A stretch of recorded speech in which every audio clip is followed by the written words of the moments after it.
Okay, in Sushi Go, everyone will start with a hand of 8 cards. What you are doing in this game is you are trying to get the most points, and you get points by collecting sets. So, what we're going to do is, on everyone's turn, they are going to pick one card from their hand. Let's say I pick this one.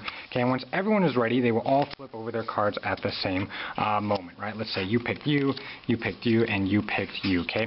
Now, the thing with this game is, once you pick a card from your hand, then you pass the rest of your hand to the player to your left. So hands will actually be rotated the entire game. So now I have a fresh new hand of these cards. I'm going to pick one of them to play, and I'm going to pass the others to the player on my left, okay? So you continue to do this until all 8 cards have been played, and then you count up points. So let's take a look at some of these cards.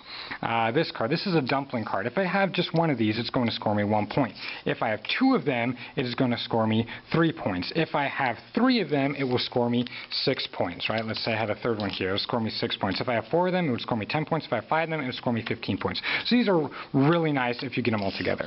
These little maca rolls, or I don't know how to pronounce that. Anyway, these things, you're going to compare how many symbols you have up in the top left with everybody else, right?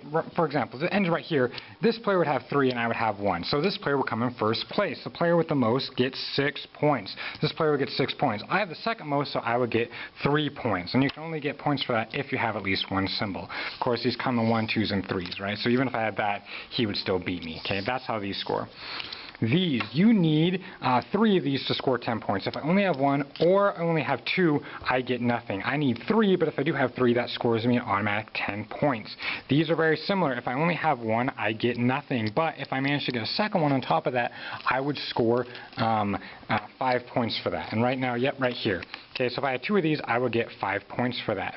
These are puddings. They score me nothing right now, but at the very end of the game, whoever has the most gets 6 points, and whoever has the least amount gets minus 6 points. Okay, those are card combination cards. These just score you straight up points. These nigiri, I don't know how to pronounce them right, but you have ones that are worth 1 point, ones that are worth 2 points, and these are worth 3 points. If I just place this down in front of me, I'm going to score that many points. Now, these are wasabi cards. If I play down a wasabi card, the next nigiri, one of these, I play triples in value. So if I had this earlier and I got handed a hand with this in it, I can play that, and that's going to score me 6 points now.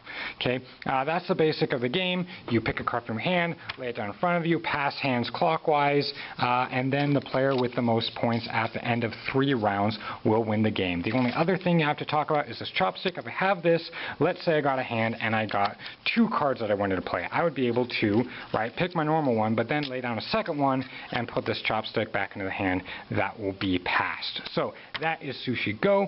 You pick a card from your hand, play it, pass your hand on, try to get the most points. At the end of 3 rounds, the player with the most points is the winner.